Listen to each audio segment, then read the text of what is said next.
The Brian Your food bill had this as endless pay here. Sorry. No, you're fine. So how you guys doing? Thank you for coming out. I want to thank you guys for coming and showing us love and showing that you care about stuff like this. I represent UF Biodiesel, and I'll go ahead, and the time is now, so I won't waste yours. 303,824,640. That's the population of the United States of America today. Roughly, most if not all of those people consume energy in some way, form, or fashion. The important part, we've identified that there's a trend in the market today. So we know that people are moving to environmentally conscious solutions. There's a new thought of advancing the present without sacrificing the future. So that leads to some solutions. The solutions are mostly in energy. Energy is a huge focus, especially in transportation.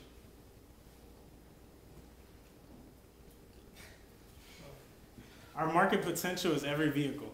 Every car, every plane, every boat. Every single vehicle is potentially part of our market. We want to create a customer experience. People fear going to the pump. People do it because they have to.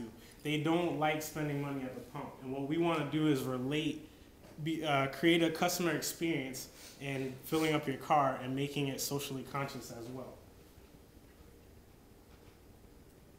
These are people's thoughts at the pump. They associate filling up with war, with policy, with social problems. They don't like spending money at the pump, the majority of the people.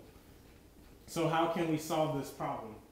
What do we do to get into this market and to become a Starbucks? It's not about the coffee. It's about the experience. It's about what you do for your customer in order to get that dollar out of their pocket. We believe that the solution is biodiesel. Biodiesel has a positive connotation to it. People know what it is, they associate it with green, and they associate it with the future. It's economically viable and environmentally sound. It's economically viable because it's a low cost of production, which means there's a low cost to consumers. It's also environmentally sound because we can create a closed loop system from it. We can limit waste as much as possible. And we're also able to, there's a potential for better emissions when you get into biodiesel from vehicles. So it's an avenue that we'd like to pursue. We'll also be able to cut foreign dependency on oil. That's something that resonates in people today. Everyone is worried about our foreign dependency, that we can't control price. Businesses worry that they don't allocate enough resources or money to their fuel costs, and that means cutting services to consumers, and we don't want that to happen. So what is biodiesel? Simply put, it's an organic material used as a diesel fuel to power vehicles. It's not rocket science. It is not rocket science. So I have a slide of McDonald's up here, and this is put up here to show the point that this is not rocket science. Hamburgers, French fries, and shakes existed long before the McDonald's brothers and long before Ray Kroc. Our argument with biodiesel, my team and I have been traveling the nation, going to different biodiesel facilities, going to different biodiesel plants, seeing their business models, seeing how they build plants, seeing their feedstock, and learning about the industry. And what we've been finding is that the right business model has not been applied to this technology. The same case was evident when Ray Kroc found the McDonald's brothers and found that they had a burger, fries, and shake, but he applied a business model. He made it viable, and they became one of the most successful franchises in all of the world, and one of the most recognizable brand names in all of the world. So our solution is basically to forge a relationship with restaurants, with big businesses such as Lay's and Frito-Lay's and other chip makers, big manufacturers, big companies that use oil, and allow them to have a space for marketing. They can say that they're environmentally friendly. They're doing something to support their community. They're doing something to support their environment. They're doing something for the betterment of the environment. And what we'll do is forge these relationships which will make a high barrier to entry. And Then we'd have a B2B market, which would mean we'd contact businesses that have large fleets of vehicles. And what does that do for us? That provides us with protection. We have a large customer. We'll have a large base from which to collect oil, and we'll have a large supply. And we'll also have a lot of revenues coming in. So we believe that the benefit is mutual in this case. So as I said, we'd have protection, we have large orders, and also we'd be able to create high barriers to entry because our customer doesn't want us to go out of business. What we're selling essentially is not the diesel so much as a customer experience, and we're selling as well the right to know what fuel costs are going to be. That's the big worry.